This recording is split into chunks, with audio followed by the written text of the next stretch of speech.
Minasan, chapter 12 Jujutsu Kaisen Modulo telah rilis dengan judul Alam Non-Manusia, di mana alam non-manusia ini adalah Tokyo, tempat berlangsungnya Culling Game dulu.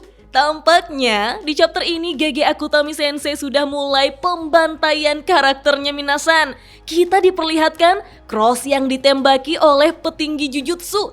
Bahkan Shaman dan suku Rumel nyaris saja baku hantam. Namun kemunculan Dabla membuat semua orang terintimidasi karena kekuatannya. Sebelum saya lanjut, siapa tahu ada yang ingin berdonasi, silakan klik link Saweria yang ada di deskripsi ya.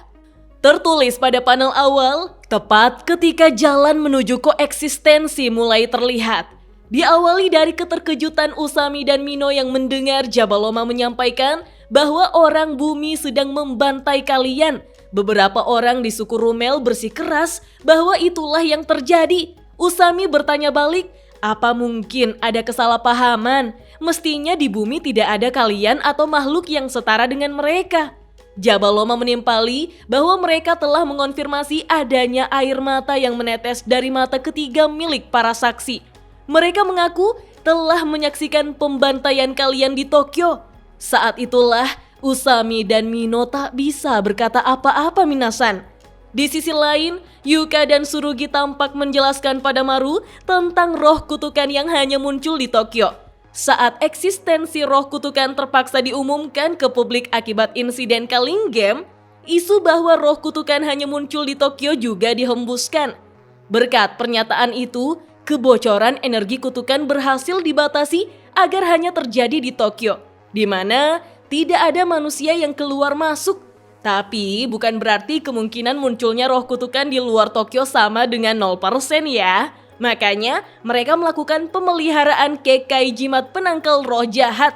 Di Kyoto sekalipun ini sangatlah penting. Saat ini ritual purifikasi juga sedang berjalan. Maru tidak mengerti apa itu purifikasi. Membuat Yuka menjelaskan bahwa itu adalah pembasmian roh kutukan secara berkala agar mereka tidak keluar dari Tokyo. Selama kegiatan itu berlangsung, Kekai juga gampang terganggu. Lalu sambil ngemil, Tsurugi dan Yuka menjelaskan pada Maru bahwa murid seperti mereka biasanya tidak dilibatkan di ritual purifikasi. Maru pun menanyakan, apakah roh kutukan sekuat itu? Yuka menjawab, macam-macam sih. Mungkin karena lebih banyak roh kutukan yang aneh daripada pengguna kutukan, dan karena makhluk seperti itu banyak berkeliaran, ibu kota Jepang yaitu Tokyo dijuluki sebagai alam non-manusia. Wah, horor sekali ya alam non-manusia ini. Masih ingat bagaimana repotnya mengurus roh kutukan di era Yuji dulu kan Minasan? Apalagi kalau malam hari, Shaman sekalipun harus bersembunyi. Dan informasi tentang menghilangnya Itadori Yuji pada era sekarang membuat kita berpikir mungkinkah dia justru ada di alam non-manusia bagian terdalamnya. Apalagi tubuhnya masih kuat dan berotot yang bisa jadi dia sering membasmi roh kutukan juga. Kita pun diperlihatkan bagaimana ritual purifikasi yang dijalankan oleh petinggi Jujutsu yang tidak diketahui namanya ini. Namun selama rapat berlangsung pada chapter lalu, sikap curiga dan arogansinya ini mirip dengan Osuki. Sembari membasmi roh kutukan, dia dan rekannya sama-sama menghitung poin terkait sudah berapa banyak masing-masing dari mereka mengalahkan kutukan. Lalu mereka melanjutkan ke gedung lainnya, di mana temannya mengejek jika dia tidak berani pergi sendirian. Membuat dirinya menjelaskan bahwa ada aturannya untuk pembasmian di dalam ruangan. Harus 2 orang atau lebih. Ketika melihat plafon, mereka terkejut karena kutukan tingkat rendah ini mirip dengan kali lawar yang berjumlah banyak. Lalu mereka juga memperhatikan adanya sejumlah bayangan tangan yang sengaja memancing orang untuk naik ke atas sana.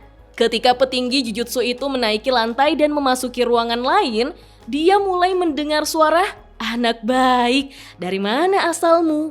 Lalu petinggi Jujutsu itu mengarahkan cahaya senter tepat ketika Osuki tampak seperti sedang menjinakkan roh kutukan yang dianggapnya sebagai kalian. Di sini gambarnya seram juga ya Minasan. Tentu saja kemunculan bangsa Simuria di alam non-manusia itu mengejutkan kedua shaman ini. Kembali ke lokasi Usami dan Mino yang berbicara dengan Jabaloma dan Cross. Mereka mengambil kesimpulan bahwa roh kutukan itu tidak sama dengan kalian.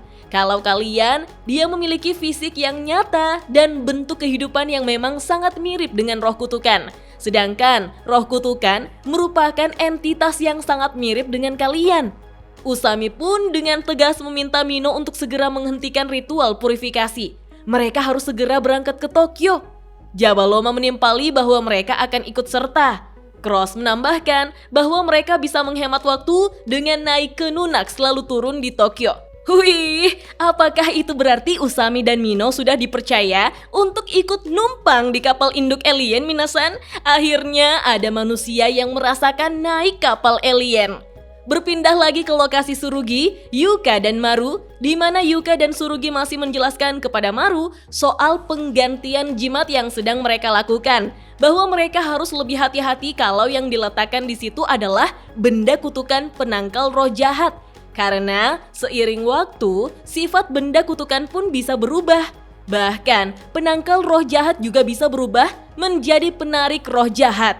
Maru pun menanggapinya bahwa ternyata memastikan hal seperti itu juga bagian dari tugas Shaman Jujutsu ya. Tapi kemudian Maru meminta maaf karena dia tidak bermaksud untuk meremehkan. Menurut Maru, itu hal yang bagus, melindungi seseorang sebagai bagian dari pekerjaan dalam kehidupan sehari-hari, bukan sebagai kewajiban karena status sosial atau nilai moral. Tsurugi pun ikut bertanya, apakah menjadi prajurit Rumel bukan pekerjaan? Maru menjawab, bukan. Saat seseorang lahir, kalian di desa akan menetapkan apakah dia bisa menjadi prajurit atau tidak. Yuka pun terkejut karena kalian langsung bisa menilai apakah seseorang bisa menjadi shaman atau tidak sejak baru dilahirkan. Maru menjawab, tidak semua kalian bisa melakukannya. Yang bisa hanyalah kalian khusus yang telah didewakan oleh suku Rumel sejak 2000 tahun lalu. Tsurugi dan Yuka pun terkejut dengan angka tersebut, tapi toh kalian kan memang abadi. Dengan bangga, Maru menyampaikan bahwa nama tengah mereka juga didapatkan dari kalian yang sama. Tapi Tsurugi dan Yuka ternyata sudah tidak ingat nama lengkap Maru karena terlalu panjang. Nah, biar segar lagi diingatan, saya sebutkan ulang namanya ya minasan. Marulu Valvol Yelvori. Jadi Valvol alias nama tengahnya Maru ini tidak sembarangan ternyata. Beralih pada pertempuran yang terjadi di Tokyo, di mana gedung yang dimasuki oleh petinggi Jujutsu dengan adanya Osuki terlihat meledak, membuat Usami khawatir kalau mereka datang terlambat. Usami segera mengaktifkan segel mata dan taring ular, dan dengan tetesan hujan yang membasahi mereka, petinggi Jujutsu yang akhirnya namanya terungkap, yaitu Yakumaru ini, ternyata sudah menebas kepala roh kutukan yang tadi menjelati Osuki minasan. Yakumaru segera melaporkan bahwa bangsa Shimuria menghalangi proses ritual purifikasi. Dia pun meminta agar seluruh tim segera berkumpul. Namun orang-orang Shimurian dengan jumlah yang banyak telah berjalan ke arah Yakumaru. Mata ketiga mereka mengeluarkan air mata. Mereka sampai menatap Yakumaru dengan amarah. Tapi Yakumaru bersikeras bahwa merekalah yang menyerang duluan. Kita pun diperlihatkan sambutan Yakumaru yang mengarahkan moncong senapannya pada orang-orang Shimurian. Tapi untung saja Usami segera mengaktifkan ucapan terkutuknya agar Yakumaru berhenti bergerak. Usami menyuruh Yakumaru untuk tenang dan menghentikan ritual purifikasi. Yakumaru bertanya balik, apa maksudnya? Usami menjawab, penjelasan yang mereka berikan tentang roh kutukan masih kurang memadai. Ini terjadi karena mereka sengaja menahan informasi seputar Jujutsu. Mereka harus menanggung konsekuensi yang berkembang menjadi insiden ini. Mereka juga ikut bersalah. Namun Yakumaru membentak, apa hubungannya dengan mereka yang menghalangi ritual purifikasi? Usami berteriak, roh kutukan dan kalian itu hampir sama. Yakumaru pun terdiam minasan.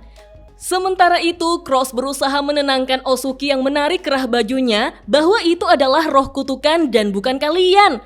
Osuki merasa itu tidak masuk akal. Lihat saja, mata ketiganya yang mengeluarkan air mata. Itu berarti kalian. Cross berteriak, jika itu benar-benar kalian, air mata yang mengalir pasti lebih parah dari ini. Lihatlah jasadnya. Osuki pun sangat terkejut karena jasadnya menghilang. Cross lalu melepaskan tangan Osuki dari kerah bajunya, mengatakan bahwa roh kutukan adalah agregasi rolo luka bawah sadar yang dimiliki orang Jepang. Itu bukan kalian. Osuki bersikeras, tapi kau juga bisa dengar suara mereka kan? Cross lalu meminta tolong pada Osuki dan memohon padanya agar bersabar. Beberapa saat kemudian, Jabaloma sebagai perwakilan Simurian dan Usami sebagai perwakilan bumi sama-sama memohon maaf. Jabaloma menundukkan kepala dan mengatakan bahwa kesalahan ada di pihak mereka yang turun dari pesawat dan memasuki area Tokyo tanpa izin. Lalu Usami juga menundukkan kepala, memohon maaf yang sebesar-besarnya karena kewaspadaan yang berlebihan telah membuat pihak mereka lalai dalam membagikan informasi yang komprehensif. Di sini, kita pun diperlihatkan Osuki dan Yakumaru yang sama-sama heran kenapa pihaknya meminta maaf. Kenapa pula dia rela menundukkan kepala pada pengungsi hingga mengungkit kesalahan sendiri? Jabaloma pun meminta mereka bubar dulu.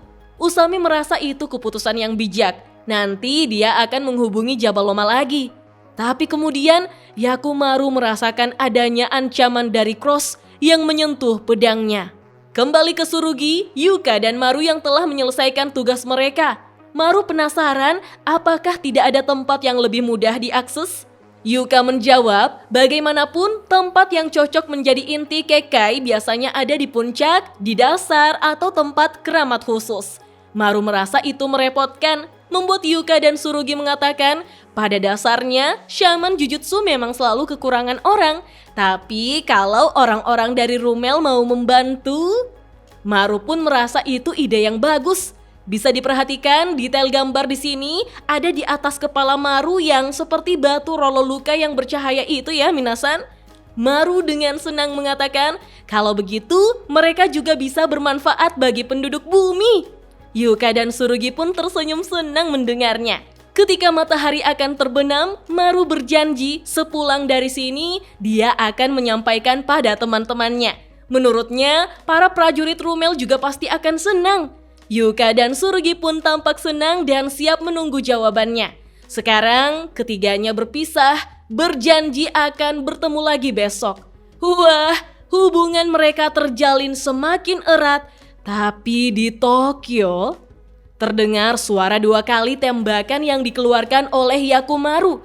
Tembakan tersebut tepat mengenai area jantung dan ulu hati Cross minasan. Aduh, gawat! Tentu saja Osuki langsung berteriak keras mengkhawatirkan Cross.